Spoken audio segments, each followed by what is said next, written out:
What's going on, everybody? This is Randall Barnes, the founder of HBCU Pulse and host of HBCU Pulse Radio, in the building for another special edition of the show on today, where we're talking about the documentary on Hulu, Freaknik, The Wildest Party Never Told. Now, I could have did my own thing on it. I could have had a diatribe. I'm talking for 28 minutes about it, but that's boring.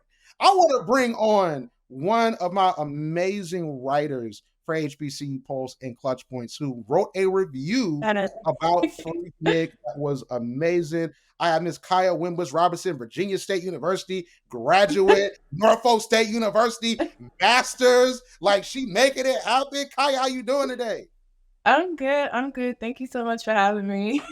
Listen, I'm excited to talk about this because you wrote your review. And I titled it, so I'm not gonna act like I didn't title it. I titled it "Why Freaknik Missed the Mark." Yeah, they did. You ate with that one because I was trying to figure out what I wanted to say. I was like, I'm gonna let him handle that. So, shout out to you. My brain, I wrote that was fried. I said, you know what? I'm gonna let him do that. Listen, I think that for both of us and us talking about it offline, we agree that the documentary missed the mark, and we have to start with this. So there's going to be people that are listening to this on SiriusXM, folks that listen to it on the podcast feeds, also folks that are going to be watching this on YouTube. So I think it's important to say that we did not go to Freaknik in any other times. We was not going when it was a picnic. We did not go when it was a festival, quote unquote. We did not go when it was a party. And I know that for everybody, they so fixated in age. We were both born in the 90s. They might think we look old. They might think we don't. But listen, y'all gonna respect what we got to say. All right. They too young. They babies. No, we're grown. Okay. Big grown. I got these grown bills. Hey, grown student loans. You know what I'm saying? Because President Biden got some of them. You know, I pay $0 a month, but the problem was he can't do nothing about the problems right now. So Big J needs to give me a call so he can wrap those up. Let's wrap them up by tonight. Listen, I love it. So first and foremost, let's really get into it though. So this Freaknik documentary, we learned that it was coming out around this time last year in the spring of 2023. It caused a lot of hysteria because a lot of folks didn't know where they were going to go with the documentary. So now we have the documentary that comes out. It sort of came out really quick. It was like, hey, the trailer's here. Here's the release date. And, we're covering it on Clutch Points and HBCU Pulse. So then the documentary drops on this Thursday in March, right? So we rushed to watch it. Comes out 12 o'clock. My dad watched it. I watched it. Everybody's watched it. All generations, right? So I want to get your first reaction because you wrote your article on it, your review on it. But I want to get your first reaction on how you felt about the documentary. So initially, I first heard about the documentary, like you said, last year. I had wrote something at the time I was in grad school, so I wrote something for that. So I was really excited about it because, I already know what Freaknik was, so I was excited to see, we're really about to get, the tea. We're really about to get, a deep dive into what Freaknik really was. So when I watched it, you have to give things a chance. It was a very slow start, and, I'm thinking, okay, it's going to get better as it goes on. It didn't. It just stayed at this steady pace. So I was very disappointed in the sense that I didn't really learn anything new. I'm a big education person. So I love to learn new things. So the fact that I really didn't learn anything new from the documentary was very disappointing.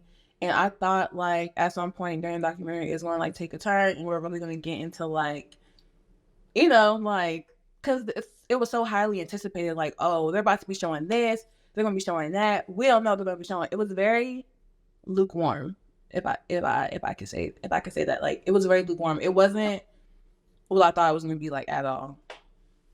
Listen, you can say it all. That's what we're here for. You said it in the article. You said it in the article now. So let me just say this. So when it first came out, I was very excited because I always felt as if Freaknik, being the cultural epicenter that it was, it needed a documentary. It needed someone that was going to tell that story, because I think that Freaknik is more nuanced than we think. I mean, it wasn't what people have portrayed it to be and what it became in later years. It started from a very good point, and it was something that came from the creativity and imagination of HBCU students in the AUC. So I was excited to see that story told. I was super excited. I know folks were scared, but I was like, no, like as someone that I was born in the 90s and like I know about Freaknik because it's such a huge thing. Me being in Georgia, going to Fort Valley, like you have folks that were older alums that would talk about it. Our parents would talk about it. Folks that weren't in college. Yeah, Freaknik was going on. I went. So I was super excited to see it played out and see that story told. And there's other forms of media and even documentaries that are not modern day documentaries that showcase what Freaknik was at that time. But what I got was a documentary that essentially was Jermaine Dupri and Luther Campbell. He ain't my uncle. Luther Campbell, that's out here patting themselves on the back for doing this thing for Freaknik. They were not HBCU students. Uncle Luke did have a portion of it that was the music part of it. I get that part of it. But it largely talked about the HBCU moments. Then it jettisoned past it and became a whole totally separate documentary that I don't think any of us wanted. And I want to give you an example. So for the radio audience, what I'm about to show you, you can go to clutchpoints.com/HBCU. We can go to HBCU Pulse Instagram. You're going to see this. This is a map, okay, for the folks looking on YouTube. This is a map that they put on the screen, and I'm going to read it for the radio podcast audience. It has Clark Atlanta, Morehouse, Spelman, the only schools in Georgia. North Carolina A&T is in South Carolina. You got Fisk, that's in Tennessee. They don't mention Tennessee State or other schools. You have Alabama, which has the most HBCUs. They don't no mention of any of the HBCUs. Alabama State, Tuskegee, Alabama A&M, not there. You got Grambling, we don't see Southern. You got Texas Southern, we don't see Prairie View. It's so many HBCUs that are missing. And I got my Fort Valley State University hoodie on because they didn't put Fort Valley. Fort Valley ain't nothing but a skip and a hop from Atlanta. So I'm sitting here and I'm like, what in the world is going on with this map? And I decided that on this radio show, this podcast, this YouTube video, here's what I'm going to do. And here's what I think about this documentary. Rip it up. Rip it up. This is what I think about it. This is what I think of the documentary. We are ripping it up. I was born in 1996, Christmas Day. Rip it up. I might be too young for it, but guess what? That's what I think about that documentary. It was trash. And I'm throwing this in the trash. It was in color, though. But I'm going to throw it in the trash, okay?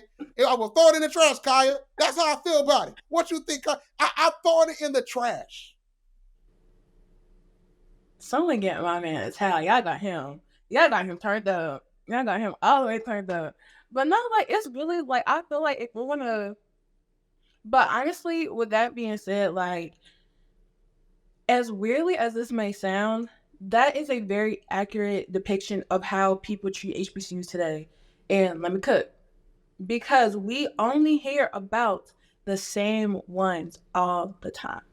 And you know the ones. So I'm not even going to say the ones. And no shade to the ones that we all know that get mentioned all the time because, you know, we're all a part of the same family. But other HBCUs are always forgotten in conversations where they are important. So even though it wasn't, alarm was not my computer. Even though it wasn't accurate in the sense of, yeah, there were a bunch of other HBCUs around that, you know, came to Freaknik, attended Freaknik or whatever, it was a very accurate depiction of how other lesser known HBCUs often are forgotten in topics of conversation where they are relevant. So I feel like that was very trash on their part because you can't include some, you gotta include all. So that's just my 2 cents in the register when it comes to the map. I know you will see my HBCUs were in Virginia. And granted, you know, people was chucking from Virginia to go to Atlanta, but you know, you right there. Like I said, hop, skip, and a jump. So I know that really got to you. So I definitely understand your frustration because it's like, dang, what 50 Cent say? Y'all know the video. What you saying forget me for? Like, you could do it. But that was the thing. And by the way, I want to say for the radio podcast audience, I ripped it up. Okay, I want to let y'all know this is what I did. Because see, like I learned at Fort Valley, which is only about 2 hours from Atlanta, that radio theater of the mind. We on radio, we on podcasts. They might not be looking at YouTube. They might be driving. They don't need to look at a video while they're driving. That don't happen. Traffic ain't stopped like how it was at Freaknik, Kiya. So they need to know I'm ripping it up. It gotta go. Okay? So I just feel like there was so much that was missed. And we're going to talk about it as we go through your article. We're going to talk about how people felt about the article in the inception that we put it on HBCU Pulse. We knew it was going to be a hit. So people have, their agreement, their disagreements, all these different things. So I want to start by getting into your article. So your article centered on 3 different points, right? So you talked about the good of it, but I want us to start with that good because we're doing this in love, okay? I'm ripping up the paper in love. But we're going to start with those 3 points so we can center that in the conversation, all right? So you said the documentary was service level. Everything that was mentioned in the documentary can be easily found on Google or any other search engine. Everything mentioned in the documentary I already knew due to my own research. 21 Savage, we'll talk about that brother in a second because he was not going to Freaknik and he might not have been stateside for Freaknik. And we're going to talk about Jermaine Dupri and Luther Campbell, okay? Uncle Luke, as people like to call him, that they were the wrong people to do this project. And Luther Campbell, he is a legend in rap. Jermaine Dupri is the guy. He put Atlanta on a map, did a lot of amazing things in the city. And for Georgia, we salute Jermaine Dupri. We don't salute him for this documentary. So let's start off with the good, okay? What is the good of this documentary? I like the way, like from a visual standpoint, I like the way the documentary ran. Like I said, visually, it was interesting to watch, like the whole like timeline theme and their choice of like B-roll was really good. Because the B-roll that they picked specifically, it's kind of like, oh, that would have been fun. Like it made me feel like, okay, like I saw myself like being there. And then even down to like the interviews, I feel like it was a good mixture between like the B-roll or like the footage from Freaknik and then the people who are speaking on it now. I think my favorite thing about the documentary, even though I felt like, I don't want to say this is like the least they can do, but it kind of is the least they can do, having the original DC Metro Club, because from my own research, we always hear about them as a collective. We don't know their names, we don't know their faces. So it was nice to see the people that, started this great thing. And also too, because I am from the DMV as well. So it was like, okay, cool. Like, it was just nice to see like the people who really like founded Freaknik and like what their goal and what their intentions were. So those are like my favorite things about the documentary. That's really all I got. I wanted it to be a little bit more entertaining, but we didn't really get that. So I agree with you in sort of how it was shot. Like I went to Twitter and I said that this might be the best documentary of the year because I was on the part about the HBCUs. And I think that as they started off, they told a great story of the inception of Freaknik from the AUC, because you can't really tell that story without centering it in Atlanta HBCU culture. I don't like that they didn't mention Morris Brown. Morris Brown was a thriving HBCU in that point. Yeah, they're in Atlanta as well. They're like, that they're a part of essentially the AUC as well. So I didn't like it. Was a one. So yeah, and even if they're like, hey, well, Morris Brown had his accreditation issue, well, first they're back. So when they did the documentary, they're back and they're growing, number one. And then number two, in the 90s, Morris Brown was thriving. I have a cousin that went to Morris Brown around this time. So like Morris Brown was significant in Atlanta as well as Morehouse, Spelman, and Clark Atlanta. But like, I do think that they told a really good story and they waxed poetic about the HBCU story in the regards of how Freaknik came from that. I liked how they talked about that inception, the DC Metro Club reunion. I thought they wasted it to a point, but talking about it from a good standpoint, I do believe that that was great because it seemed as if they hadn't linked up in a minute.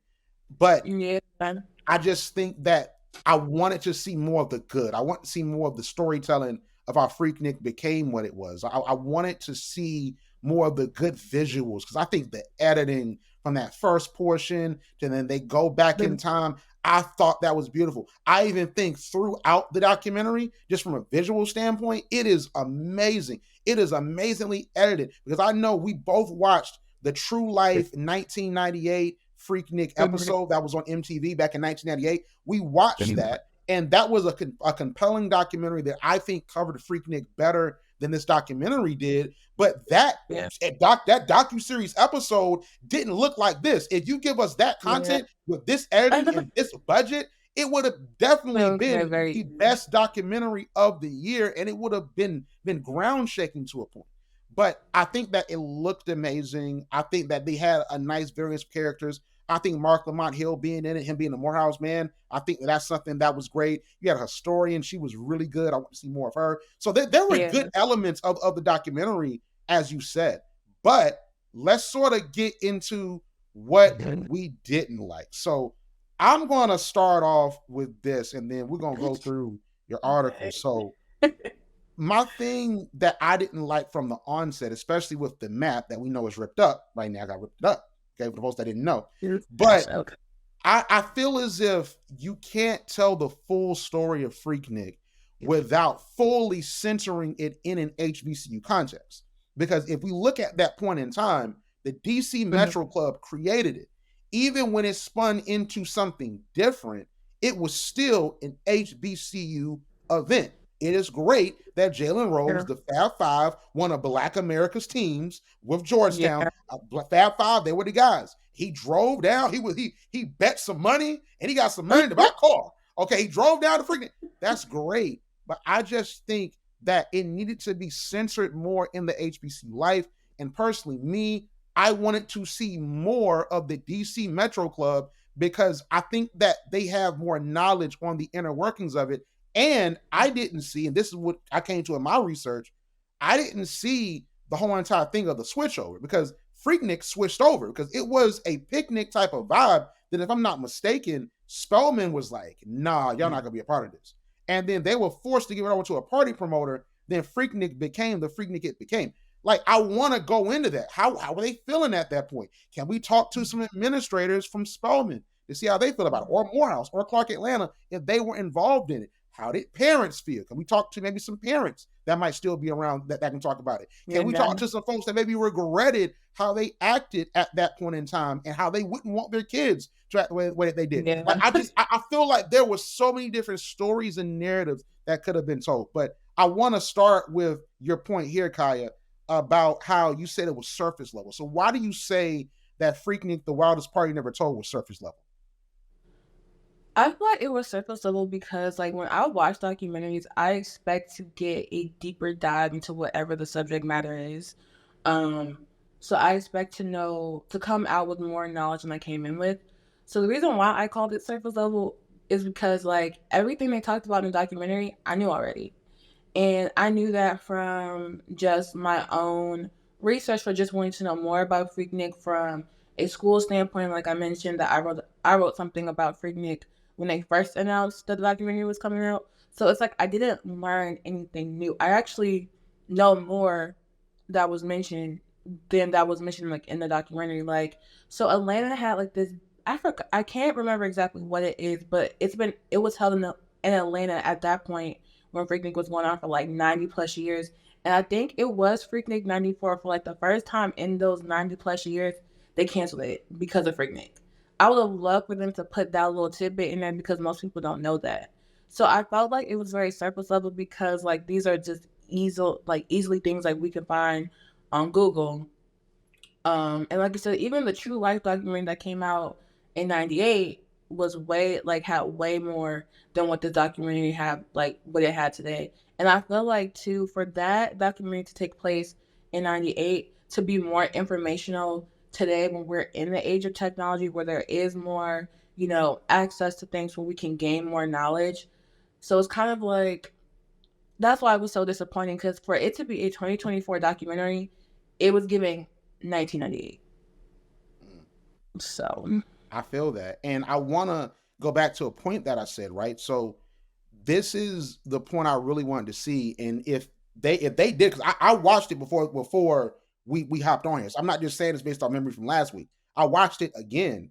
So here's what I'm talking about here. In 1988, Spelman College president Janetta B. Cole banned the DC Metro Club from involvement with Freaknik for school liability reasons. With no charter collegiate student organizations presiding over the event, independent national promoter Daryl Miller was asked by the DC Metro Club to promote it. He grew the event from 15,000 to over 250,000 in 5 years with no radio or television ads. So that is true that there is this whole entire element of an administrator saying DC Metro Club, this is a liability. And we're not going to get caught up in this. So y'all got to not do that anymore. and then they gave it all to another promoter that grew it. If you watch the documentary, you would think Uncle Luke was the promoter. Okay, you would think that he threw the party. Is Luther Campbell's real name Daryl Miller? Like, cause like that's what this is what you think at this point. The thing is, I don't even want to touch too much on Uncle Luke because my dad is a big Uncle Luke fan. So I'm not trying to have no smoke with my dad, but you're not wrong. I like because it's Daryl Miller, like because I know in certain elements like you got to work with who you have, you can reach out to different things like that. But was Daryl Miller available? Because like if I'm saying anything wrong, let me know because I could be wrong. But I watched it twice, so I'm like, was Daryl Miller in it? Did the DC Metro Club talk about how they were forced to spin it off? Like were there elements where they might try to reach out to administrators if they're able to be spoken to? Like that is what I want to see. Because someone said here on Instagram, we put it up on Instagram, they said, hey, yeah, I agree with the 21 Savage point. We're gonna get that in a second. But at the same time, I don't know what more you wanted. And I'm like, well, there was a lot of elements. I know you have elements that you want to see, but there were elements even of the inception that I would have wanted to see.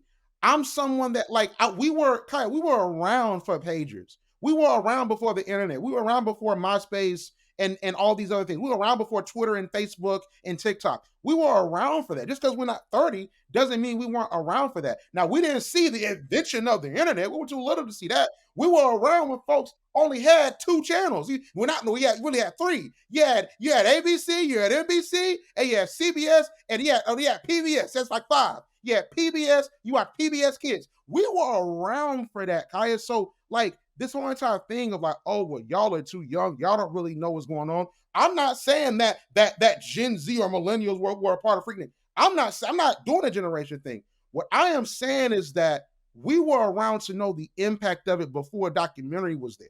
But one thing I always think about is someone that is obsessed with communications, that is obsessed with the culture of how did things happen in the 90s and before that when there was no cell phone the way we have it now. There was no FaceTime. There was no Zoom. There was no Skype. How did y'all get this message out? Especially if you're not using radio or TV. How did folks in Virginia at Virginia State University know, you know what? I'm going to drive down. I'm going to book an RV and I'm going to drive down to Freaknik. How did Jalen Rose up there at with the Fab Five? If I'm not mistaken, they lost to Duke. Okay, like Mike Krzyzewski got them up out of there. Okay, so I'm trying to figure out they up there dealing with Duke in the national championship. And he's like, I'm gonna go to Freaknik. Like how did he know about that? And even I think he said his cousin went to Morehouse or something like that. Okay, that's fair. That's fair. But how did people around the nation, did everybody have a cousin that went to Morehouse? Because I was like, Morehouse only was so big.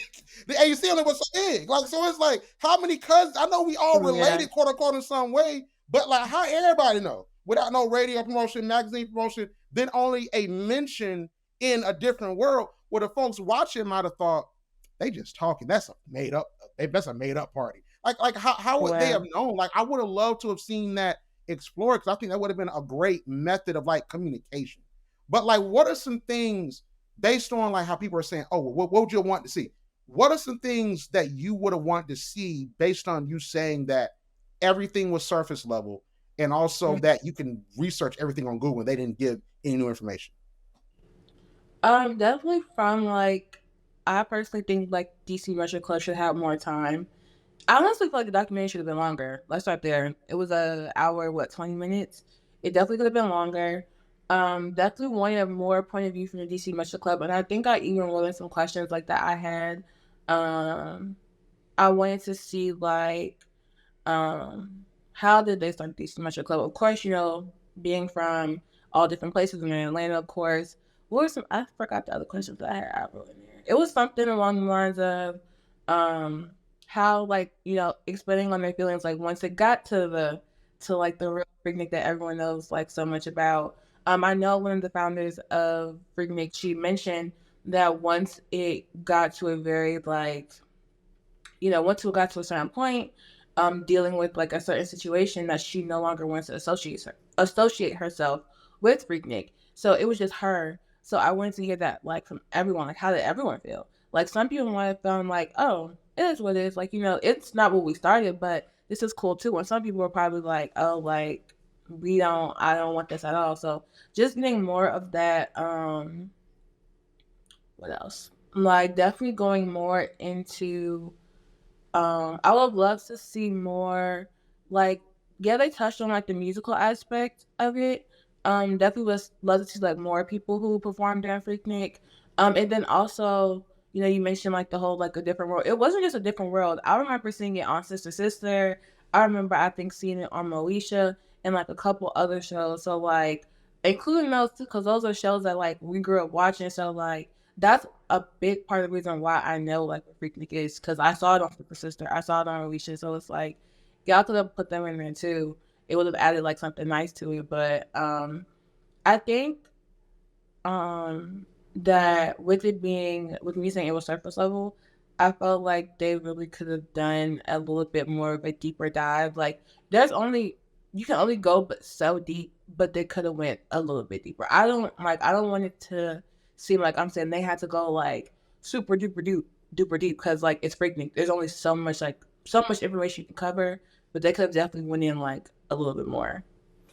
I honestly think they could have done a docuseries on this. I think there's so much to uncover about Freaknik, even the Atlanta element, because you said this when we spoke about it, and you mentioned it briefly in your piece, that it seemed more of a documentary about Atlanta than it did about Freaknik. And you talked about how Jermaine Dupri was on the Tamron Hall show, and he said that this is a documentary about Atlanta. But the part that I think we both have, the issue that we have with that statement, is that Freaknik was an Atlanta cultural event, but itself, it is an HBCU event. So how can you talk about somebody from Florida coming and making the event what it was? Yeah, I'm the one that made the event what it was. How are we talking about that and not talking about the HBCU portion? Because no, the HBCU portion is not the only portion. Biggie didn't go to Clark Atlanta. Biggie from New York. Okay, Biggie was in the AUC, then he went up to Howard for Yard Fest. Okay, so I get it, but like the HBC portion is the only thing. The Greek strolling ain't the only thing, but that is a huge portion, because who are the people that are going to Freaknik? This ain't folks' parents. They weren't playing the Isley Brothers. They weren't playing Jackson 5. They was playing hip hop. So who was this appealing to? It was appealing to college kids. I think it's time for us to wrap this up. I'm just saying. The Isley Brothers is crazy, but no, you're right. Like, and I guess he even said this is a documentary about the South in Atlanta. And I felt like if that was the main theme of this documentary, it would have been great. Because like I said, I learned more about Atlanta in the South overall than I did about Freaknik. And even with that, the people that he had in there would have made a lot more sense. So having 21 Savage in there would have made more sense. Having Rashida in there would have made more sense. Being that it was like an Atlanta documentary. So I don't think the documentary was bad in the sense of, oh, like it was just bad. I just think it wasn't, for what it was, it doesn't necessarily all the way line up at the topic at hand. I will say that. Like I said, the documentary, if it was about Atlanta and the South specifically, oh yeah, this would have been great. But I think they could have made a documentary about Atlanta, the South, whatever, however they wanted to phrase it or move it, and then just added in a Freaknik aspect to it. Like talking about how certain groups like Outkast like started getting their music out there at Freaknik, and then it could like transition into Atlanta music. You know what I'm saying? And then, buying 21 Savage, and then maybe some other people, some old school people. So there was a way that they could have flipped what they had, but making it seem like it's solely about Freaknik, no. Listen, Kiya, here's something they say often when there is an article or a post. People that or disagree with something that you put up in media, and it's not just an HBCU Pulse thing, but people will say you're clickbaiting. Oh, they put this up to clickbait. Jermaine Dupri and Luther Campbell were clickbaiting me, okay? They had me thinking this was a Freaknik movie, and it was not. This was a movie about rims. This was a movie about folks sleeping at the rim shop. This was like I'm this was a movie about RVs. This movie was cars. Like I'm telling you, like this movie was Fast and Furious, Kiya. Because I'm sitting here and I'm like, it's a whole section before they get to the negative connotation that Freaknik got to that is about Atlanta. We have Rashida in there. I like Rashida. I like Rashida's cool. But what was Rashida really adding to this? I like Jermaine Dupri. Jermaine Dupri, as a legend, he's the OG. What is Jermaine Dupri? The music element I get, but what does Jermaine Dupri really add to the essence of what Freaknik is? Like, and that is the part that I really get to, and that you got to in your piece. Because let me let the folks into the behind the scenes of how this stuff gets made, right? So you told me about the 21 Savage piece, and Kiya, you are very funny. All right, people got to know you. You're very funny. So you said, why is 21 Savage in this documentary? Like, and you said something very specific that I was making this graphic that's on Instagram. And we'll try to put it up on the screen on the YouTube side about 21 Savage. And you said, why a rapper who's not originally from Atlanta and was not old enough to attend Freaknik, the executive producer of the documentary? Nothing is connecting 21 Savage to Freaknik. He is originally from London, England. And by the time he moved to Atlanta, Freaknik was a thing of the past. And what I did on HBCU Pulse's Instagram is we put the graphic up of him being in London, England. I don't think people caught it. He's in London. Okay, he's in London, England in the background. Did you peep it? He's in London, England. But I have one question that I lie though. And let me say this. I am a huge 21 Savage fan. So this is nothing against him or anything, because like I said, I'm a big fan. But I personally just felt he didn't really add anything to the documentary. Because for one, and once again, it's not even the sense of, oh, well, you had to be there, like what you had to be there to like to talk about it. No. I'm just personally saying, like, what could he have added? You know what I'm saying? Like, being that he wasn't old enough to attend, that he wasn't even in the continent that it took place. And it's not trying to be shady or nothing. It's just like, I just personally felt like, even if you wanted a younger rapper to speak on it, you could have found someone that's really from, you could have got Lotto. No, you couldn't have got Lotto. I'm just using her as an example. As an example. I love Lotto. No. Let's bring it down. Let's bring it down. No, I'm just saying, if you wanted to have someone with a younger opinion, you could have found a younger rapper who's actually from Atlanta. You know what I'm saying? Like, that's what I meant. Not really her specifically. And once again, nothing against her either, because I love Lotto too. But I just felt like he really didn't add anything to the documentary. But once again, if this was a documentary about Atlanta, he was perfect. Because people consider him one of the best rappers from Atlanta. So, like, that, in him in that setting would have made more sense than him being the executive producer of a Freaknik documentary, if that makes sense. So here's what someone said on Instagram. This brother, his name is the Miles Malik J. He said, valid comments. Just as a note, though, producers and EPs are usually the ones that front the money to actually get the film made, pay the staff, marketing, etc. It probably would have been difficult for the HBCU alumni associated with Freaknik to actually produce the docuseries from a financial standpoint. That's why studios usually fish for celebrities to be EPs. And I think that is very true, because executive producers typically they put up the money and the different stuff like that. But to act as if the executive producers don't have a creative say, number one, in the documentary, that is false. That is something that's false, because not always. 21 Savage, they might have been like, boy, you know you was too young for that. Come on, you a millionaire too. Like put in your millions. Can you get Drake? Or Drake got something going? He beefing? Okay, we can't get Drake. But like 21, you beefing too, but you might not respond because you a little bit tied up in this. So come over here. You know what I'm saying? With that app 2023. So, but then they had beef we didn't know about. So that might have actually happened. You know what I mean? Like, you can't get Drake? I bet Drake can stay over there. Okay, you come over and executive produce this. But like that's so true. But the 21 Savage point, I don't think he should have really been in it at all. I think he should have been an executive producer, put him in the credits, because if you're trying to get someone, if you mention that T.I. slept on the floor at the rim shop, where's T.I. at? Because T.I. slept on the floor for a reason.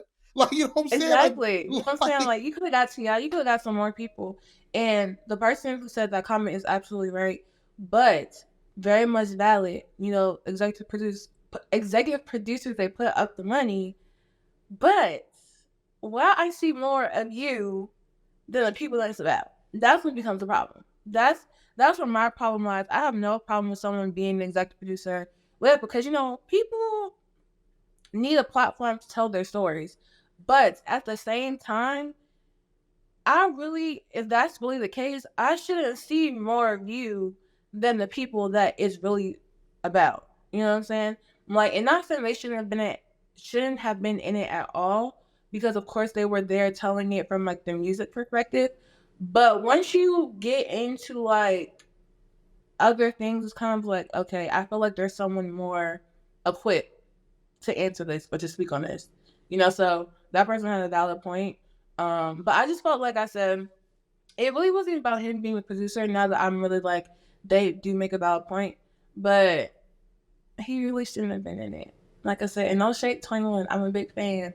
But like I said, sir, you weren't even here. You weren't old enough. You was in London with the Queen, eating tea. I'm drinking tea, eating crumpets. Like, maybe he ate fish and chips. He might have ate fish and chips though. Like, I heard that's dope. Sir, you're Peppa Pig. I mean, I want to whistle.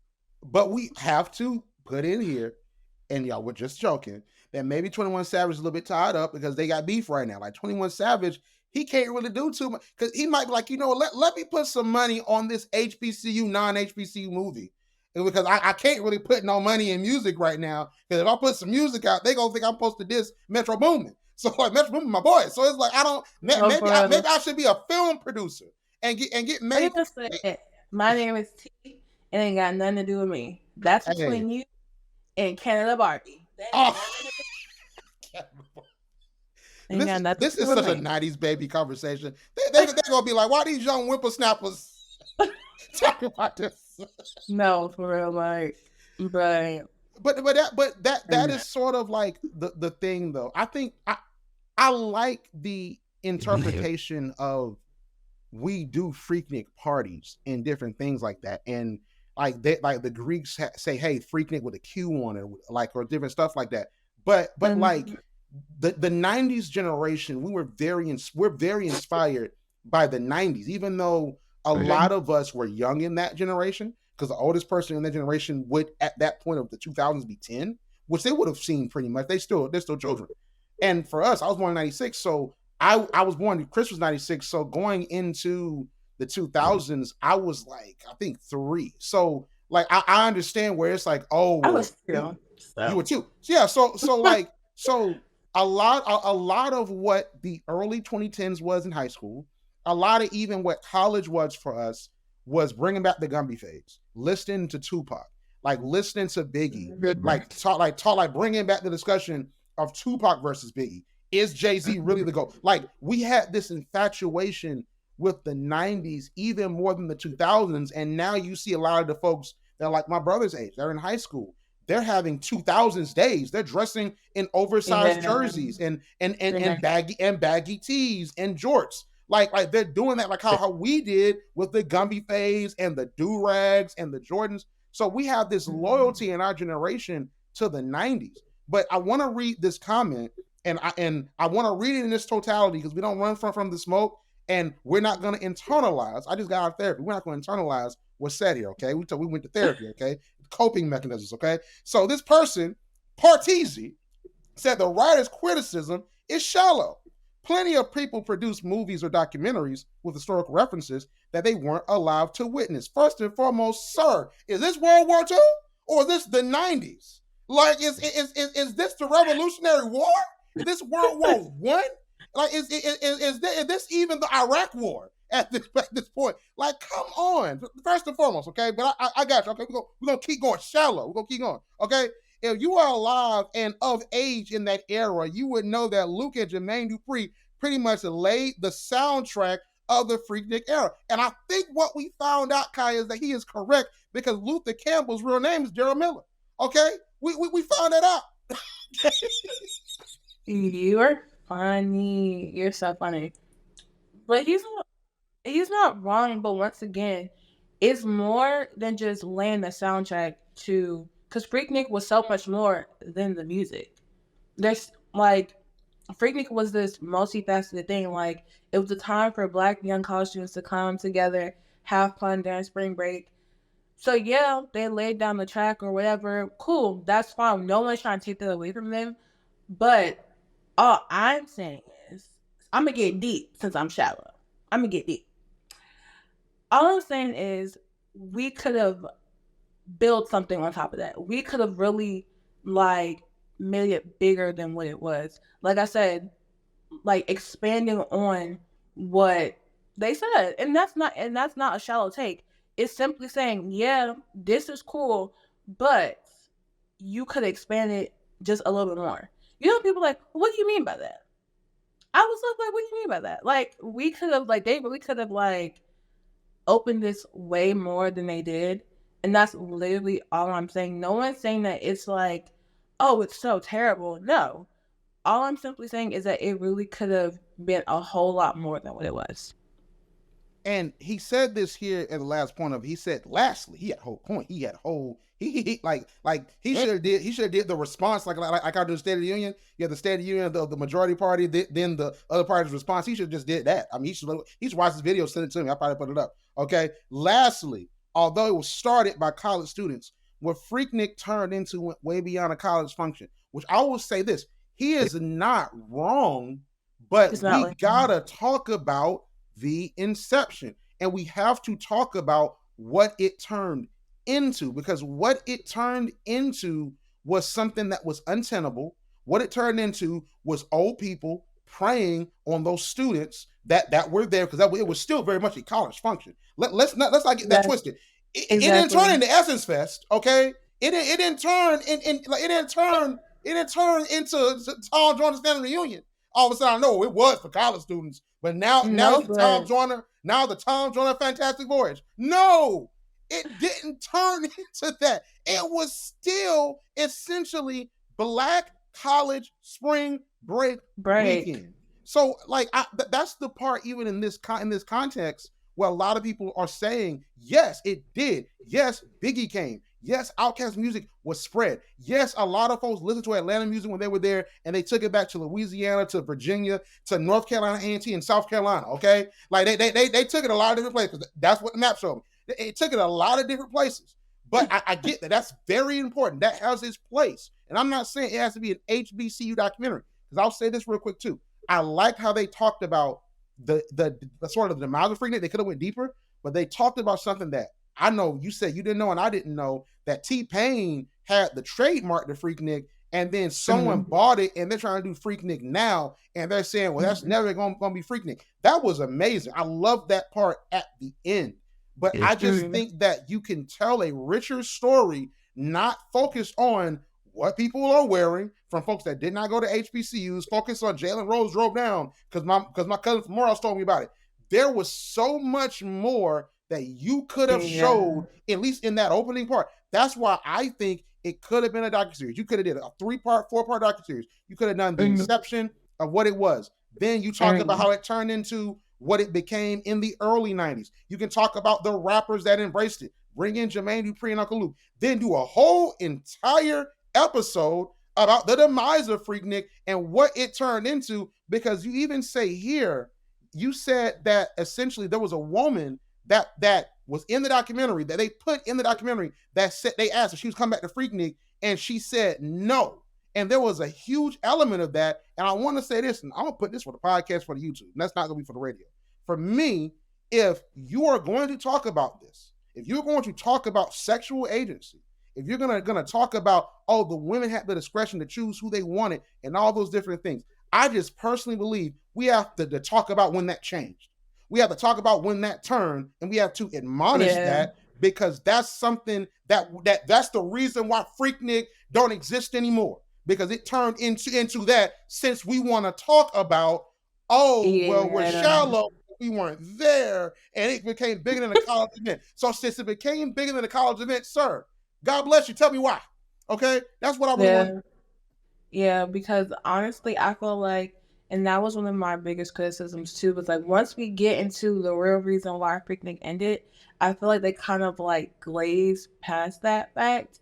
And I understand the topic of, those kind of things can be very traumatic, but unfortunately, that has become a part of Freaknik's legacy because older men who weren't in college decided to hop in a little Toyota Tercels all the way down to Freaknik and scheme on the young girls and don't let them keep their hands to themselves. Like, we really have to talk about it.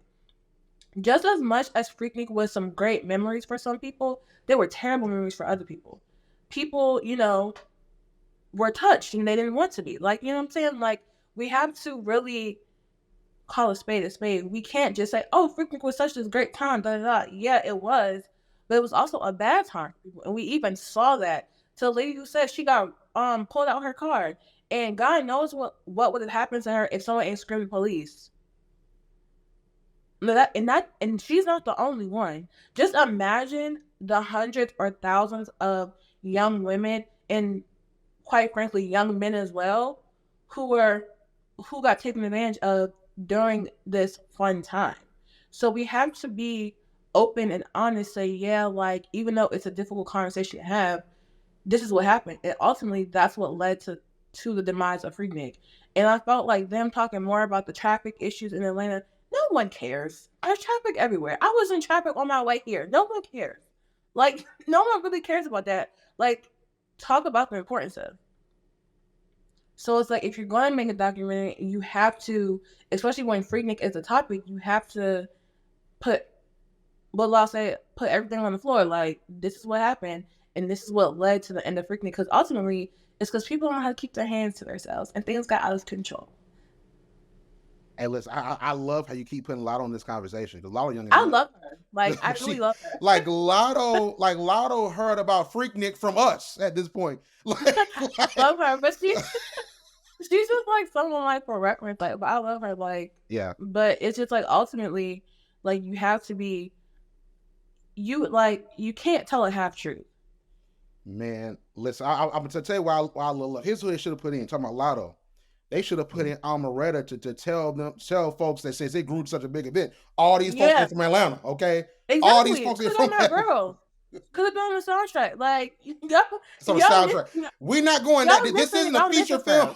Like this is, and I'm not dissing Hulu documentaries because listen, we're in a streaming era, so that's dope. I'm glad Hulu was able to do this for them. But this wasn't like something that people went to watch in theaters. Like, back in the day, you had the film, you had the soundtrack, then you waited a few months for the DVD to come out, then you had the commentary, and then the commentary would have been Jermaine Dupri and Luther Campbell, Daryl Miller talking about how great they were. Okay, that would have been the commentary. Like, yeah, remember that time we didn't go to an HBCU, but then we made Freaknik what it was? Like that would have been them. I want to bring this up too. This is another part of the history, right? That I Googled, right? So they spun off Freaknik from the DC Metro Club because of Spelman College's president Janetta B. Cole banned them from participating. They go to Daryl Miller. So then other promoters started to do their own versions of Freaknik, and then you had the Qs that started doing their own version. And in 1991, Christina Copeland, a woman from Washington D.C., and Ron Green produced the second event held at Lakewood Fairgrounds. They invited, guess who? The provocative and controversial artist Luther Campbell from 2 Live Crew fame, and the nature of the event took a major undignified turn. Behaviors such as public nudity, public sexual acts, and sexual violence towards women became more common. This is the podcast part. So let's talk about, because this part, we talked 49 minutes, this podcast part. So let's talk about this. Let's talk about him saying, I put the freak in Freaknik. Sir, that's the freak you put in. That's the freak. I didn't write that. That's the freak that you put in, sir. And we're supposed to, oh my gosh, Uncle Luke, he's so amazing. It wouldn't be Freaknik without him. Sir, we wish it was Freaknik without you. We wish it was. We wish that you stayed in Florida doing Doo Doo Brown. We wish you would have. Okay? Like this for the podcast. We wish you would have stayed over there. I'm just saying, Kai. I'm just saying. Yeah. I'm gonna take what they say. I'm gonna take one big step back. But no, like when I went on, like after I watched the documentary and I went on Twitter, that's what a lot of people are saying. Like basically, a lot of people are saying like Freaknik was cool, and then y'all all the predatory like men ruined it, and then basically someone was like, so Freaknik was cool until Uncle Luke ruined it. Like they weren't wrong, and like that person wasn't the only person to have that take. They all like a lot of people believe that Freaknik was cool, it was chilling until someone super freaky deaky had to ruin it. So, hey man, and he even said in the documentary that people were already doing it, but it kind of escalated once he got there. Maybe we should have kept it a lid on it. And what I'll say is, I'll say this in all seriousness, because I'm halfway joking, but I'm also very serious. But my thing is, I'm not saying that it was his fault. I'm not saying it was Luther Campbell's fault. I'm not saying that.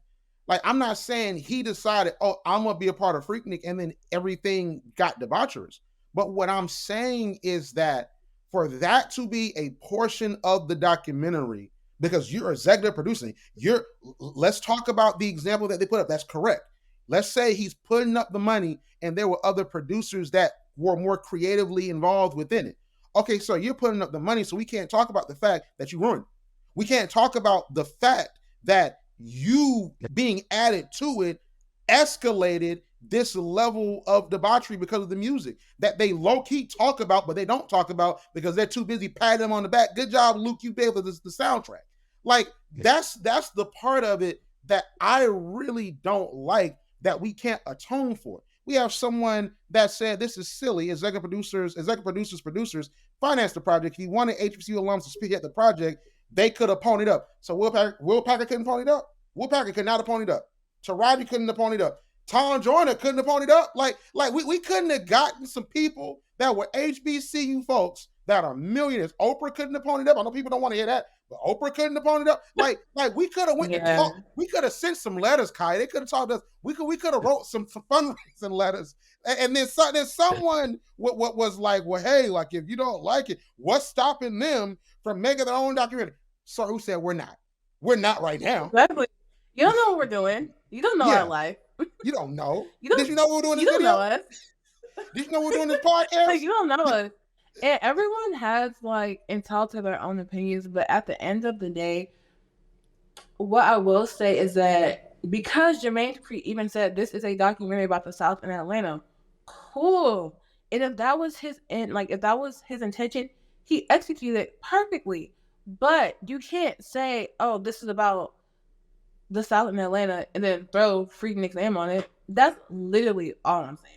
Is that if you're gonna make a Freaknik documentary, make it by Freaknik. If you're gonna make an Atlanta documentary, make it by Atlanta. Don't, even though they do intertwine, they are still two separate entities. Like, Atlanta as a whole has so much history, has so much culture, and there's so much more that you can like expand on. And then Freaknik is a much smaller thing, but there's still so much you can expand on with that as well. So ultimately, even with my review, all I'm saying is that this could have been a lot more. That's really it. Like, so. And even the people with the money, you could have involved other people. But you chose not to, because you want to be the one that was talking. You want to be the one to say, well, hey, this is what I was doing, or blah, blah, blah, blah. And that's fine. And that's completely fine, because that's your prerogative. But at the end of the day, they could have had more. They could have gave a little bit more. That's literally all I'm saying. Listen, Kaya, like I had therapy before this, you know, and one thing my therapist has been telling me, I just got her. Okay, shout out to BetterHelp, okay? Because who's been a sponsor of this podcast too, so shout out to BetterHelp, all right? So, like, she says, hey, like, why are you so focused on the negative comments? You focus on the positive comments. So we have some folks, you have from Paris with Love, who went to Tuskegee, and I believe she was SGA president as well, but I have to go verify that. But she said, I agree. She put like 80s. It missed the mark completely. She actually really did. So Kevin Take, all right, good brother right here. Kevin Take, always been supportive of Pulse. He said, not gonna lie. He said, put NGL. Isn't that such a 2020 thing? Like they do it in the 1990s. They didn't say NGL. They put not gonna lie. They spelled it out. Or they spelled it out when they were writing notes in class. They passed the hey. They weren't texting. All right. So like he said, like not gonna lie, I definitely agree. So also we have someone that went to Freaknik with love, Kiya. All right. So she is someone that went to an HBCU. She went to Freaknik. She said, I agree every slide. Essentially, your 3 points on Instagram, I agree with every slide. And she put someone who actually attended, is an HBCU alum, 20 plus year resident of Atlanta, and former City of Atlanta employee. All right. Stamped. All right. She told everyone to be quiet. She said, ain't no quiet, ain't no back talk. She said, like she really did. Like she said, I work for the City of Atlanta, so my opinion holds some weight in this conversation. Valid. And it is. Like, you know what's so crazy? So you see here when you go to the research that it grew in the Associated Press. They actually reported in 1998, around the time of that True Life documentary, that the Atlanta Committee for Black College Spring Break should no longer welcome Freaknik. And in the article, it said, we cannot support events that bring lewd activities, sexual assault, violence against women, and public safety concerns, fire trucks not being able to reach victims, and ambulances not being able to reach hospitals in a timely manner. That's a part of traffic we don't talk about, right? So committee chairman George Hawthorne said that, right? So first, that's very true. Secondly, while we playing with love, Kiya, like she might have been working on that committee and they voted it down. How do you know? How do you know? No, she might have. Like she might have voted it down, Kiya. I need to interview her. Okay, like they could have put her at the end. Okay, talking about like at this point. So I think that all we're saying here is this. This is all we're saying. We are not excoriating the documentary itself because we do have an awareness that we were born in the 90s. I was 3, 99 going in 2000. You were 2. You said that, okay? So we did not witness Freaknik because by 98, they was trying to tell y'all to go. Okay, we get it, okay? They was trying to tell you. I was born in August. It was probably wrapped up. Heck, hit the road. Like, it's probably over. Like, but they said, like, they wrote that article, like Mr. Hawthorne was like, nah, y'all got to get out here ASAP. And that part wasn't also covered in the documentary. They covered the end part, the ending part of like the bad side of it, which is sort of what people were afraid of, but they didn't cover this specific portion. And we are whatever generation we are. I don't really know at this point, but we were born in the late 90s, but I don't think that shades our opinion because what we're saying is not excoriating the event of Freaknik in general, because with anything, you have to look at it with a level of complexity. But I think that what you're saying in this piece and what I'm saying and what we are saying is that there was a story that could have been told that was different. We could have talked about Atlanta. Yeah. We could have talked about Biggie coming. I thought that was a cool clip. We could have talked about Biggie coming. We could have talked about sort of the culture, the cultural exchange that happened at Freaknik that folks took back to their towns. Jalen Rose got in that car he bet on. He got money and got after he started betting and he drove back up to Michigan, put Chris up and said, hey, Chris, like let's Outkast slapping, man. Like maybe they did that. I get it. That's funny. But like, but all I'm saying is that I wanted more nuance. And I think that's what you're saying. There should have been more nuance in the discussion. And we don't think that Uncle Luke and Jermaine Dupri and 21 Savage should have been the ones that put up the money, and they're HBCU alumni that probably could have done a better job that work in the film industry. It is not even honestly about the money aspect because this age, people don't be having money like that. So it's really not even about the funding. It's just the simple fact that, yes, they put up the money, great. But 2, I didn't need to see them as much as I did. That's what I'm saying.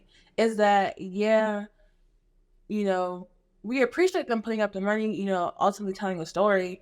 But they could have shared the screen time with other people who were better fit to lead the discussion. My issue is I feel like they shouldn't have been leading this discussion personally. You know what I'm saying? Like, I think because they're really only coming in from the music aspect of it. So I feel like this story, they could have been a feature, because, yeah, very much valid, they were there, but this story could have been led by someone else. And really, along with them expanding on the story, is really all that I'm saying. I'm not trying to really, like, oh, well, this and third, like, trying to, like, step on someone's toes, nothing, or, like, really, like, trying to, like, talk bad, but just my personal opinion, I felt like instead of them being the forefront, they could have been secondary, a feature. You know what I'm saying? Like, they could have been, like, really, like, if y'all really want to just touch on the music around Freaknik, they would have been perfect. But then have someone else lead the discussion as far as, like, the history and what was going on and things like that. That's literally, like, all I'm saying, me personally. And I think that is valid. And I want to put that there have been other attempts to sort of reference Freaknik. You have Freaknik, the musical that they talked about at the end, that aired on Adult Swim in March 2010. In 2010, I was 13. March 2010, I was in 8th grade at Miller Middle School, okay, in Macon, Georgia. I do not remember Freaknik, the musical. Maybe I was too young for it. And then also, I think I probably was. That's Adult Swim. I probably was too young for it. So a season 2 episode of Popular, the character Mary Cherry said, I went to Freaknik in Atlanta and turned the mother out when grilled on her spring break activities. I don't know what that is. Season 1 episode of True Lies, what we know, followed college students during 1998 Freaknik, where for the podcast audience, there was a very, very crazy scene. I implore you all to go watch it. That honestly, I think I thought about even leading up to this, where it was a young lady that was in this crowd and they slowed down her clothes being ripped off. Like literally, like she was dancing in the crowd and folks gathered around her and ripped her clothes off. I think that's a part of it that we can't leave out. I know this is more of a commercialized version, but that stuff was happening. And there is a reason. There's a whole entire section of why Freaknik ended. And it wasn't because the old white business people were hating. No, if black people do bad stuff too, they got to get consequences too. Did he? Anyway. All right. So because we don't live that long. Like whoever you are. Oh my God.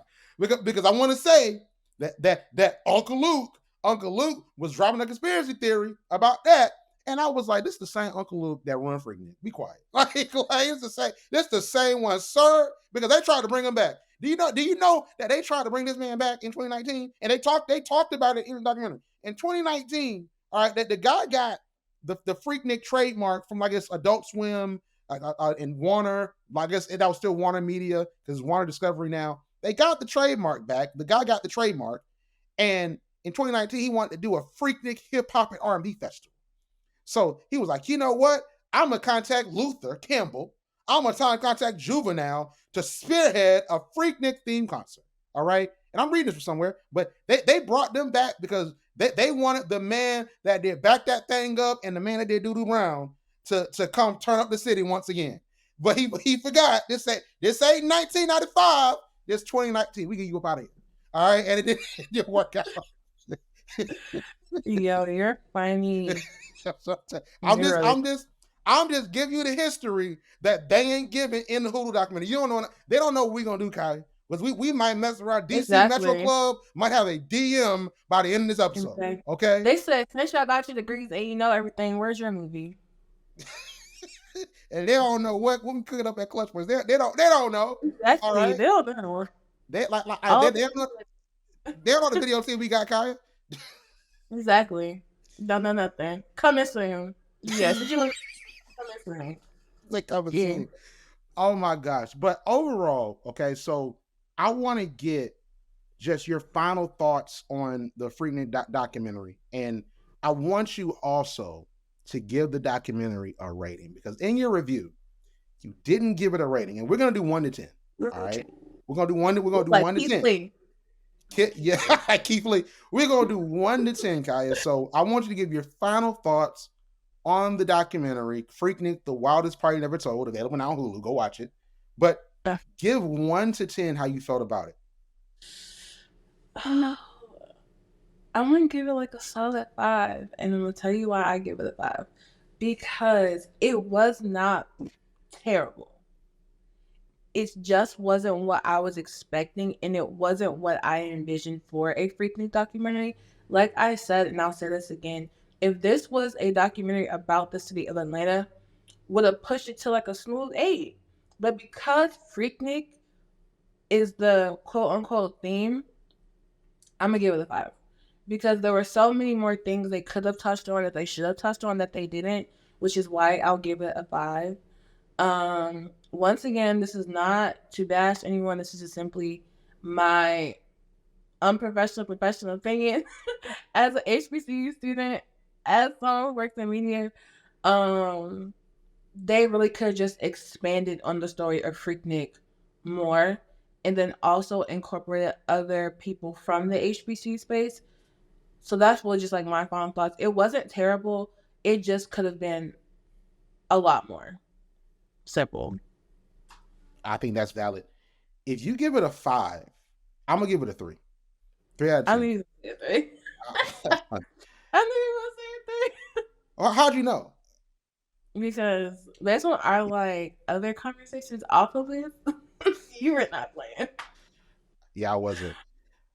I think that I expected so much more, and I've learned in my life that the expectations are the reason why things don't happen for me. Like I expect so much, and the expectations always never met. But I expected when it was announced in 2023, spring 2023, and it was the hysteria. You had the Freaknik auntie that popped out, and she was nervous and scared. You had the different coverage of it, and people were like, "Oh my gosh!" Then you had the lawsuit, and like folks that were trying to stop it through legal action, that were like judges and lawyers and stuff like that went to Freaknik, and they didn't want it unearthed. I didn't think it was going to be like an expose, but I thought that it was going to give it up more to what the event itself was. You cannot cover Freaknik without covering Atlanta, without covering Outkast, without covering a Jermaine Dupri, and I understand without covering Luther Campbell. I totally get that. But I just believe that there were some things that were missed. And if you want to know what I want to see as someone that is currently 27, and someone also that is mystified by how Marcus Garvey had everybody connected all around the world. So we don't stop at Freaknik. I'm mystified by that. I'm mystified by how Dr. King had all the folks at the March on Washington with no social media and no phones. Because I live life without social media and life without the iPhone, but that still mystifies me as someone that is a communicator that works in communications, right? So I would have loved to have heard about that in a segment on that. I would have loved to have spoken more about the elements of how it became what it became, because we didn't really talk a lot about Daryl Miller. We didn't really talk about how that Uncle Luke portion, which I know that wasn't going to happen, but sort of ruined it. We don't talk about how the over-policing, as they tried to do more with it in the late 90s, the over-policing caused people not to come, which is very questionable. Because why do y'all not want to come when there's more police? And I get the connotation of black folks and police, but I also think there was another reason for that, because they knew they weren't going to get away with some of the stuff that they did. I think it's a very complex conversation that could be a whole other podcast when it comes to that. Because I understand what black folks have to deal with the police and over-policing. But I think that there needed to be some presence that protected those young women and those young men from nefarious things happening. I think that needed to happen. I think that there's so many conversations that could have happened, but you start in the onset with making fun of 21 Savage, making fun of, they made fun of us because they were like, these kids don't know what Freaknik is. Like you start with that. And I get you want to start with a nice little prologue, and it was really well shot, and I understand that that's a part of the story. But you don't got to make fun of us, dog, because it's like we're all sort of here because we wanted to learn. And that is why I give it a 3 out of 10. It was good elements, but I think that the bad and the missing outweigh the good. If I turned on the documentary, last thing I'll say, if I turned on the documentary, let's say you didn't watch it, Kiya, and I turned on the documentary and you saw Luther Campbell, you saw Biggie, you saw Jermaine Dupri, you saw Rashida, you would think that I was showing you a reality TV show about. You think I was showing you a documentary about a reality TV show? Okay, yeah, that's what you would think. You would think, oh, this is about reality TV, and Uncle Luke and Jermaine Dupri must have produced it. You would not think it was about Freaknik, and you would not be shallow. You would not be stupid. You'd be correct. Okay, you would think it was about reality TV. That is all I'm saying. If I can show someone a portion of this documentary that did not know about it or that hadn't seen it yet, and they think it's about Atlanta music, you failed. You've totally failed. But you made money though, so I guess that's all that matters. Okay, but Kiya, final words, final thoughts about all of this, and I want to say also that you can check out Kiya's article about why Freaknik missed the mark, titled and edited by me. She didn't title it that, I did, but she agreed. Okay. I want to say that. I want to just let people know, like, if they got the smoke, listen, I'm in therapy now. I can deal with it. Give the smoke to me. I titled that. That's why I'm just like, everyone has an opinion. They're like belly buttons. Everyone has one. So, if you have an opinion, you have an opinion. But this is just my opinion when I say that I felt like it missed the mark because I had higher hopes for it. I thought it could have been something greater and bigger. And some of the people who were involved, I just personally felt like, yeah, they still could have been involved, but just not as much. That's simply what I'm saying. Like Jermaine Dupri and Uncle Luke could have been a feature. Just like how CeeLo Green was a feature, just how Jalen Rose was a feature, just how, all these other people were features. They could have been features too. They didn't have to be Michael Jackson. They could have been Tito. They could have been Jermaine even. You know what I'm saying? So, all in all, like I said, it wasn't completely bad because, like I said, if this was a documentary about Atlanta, great. And for him to say that was his intention, then I feel like he executed. So who are we? Jermaine and his baby doll socks, they ate that. Oh my gosh. And I want to just say that you said that they could have been Tito. They didn't have to be Michael. They weren't Michael. They were Joe. Okay. That's who they were. They were Joe. just like all up in the video. Like it's all, you better get this right. Like they was Joe. It was all about Joe. It was all about like Luther Campbell, David Miller, like Daryl Miller. I'm telling you, it was all about him. All right. But listen, we can go on and on. We can go on and on just about this whole entire thing. But Kiya, you wrote this amazing article. I thought it was great. I urge people to go.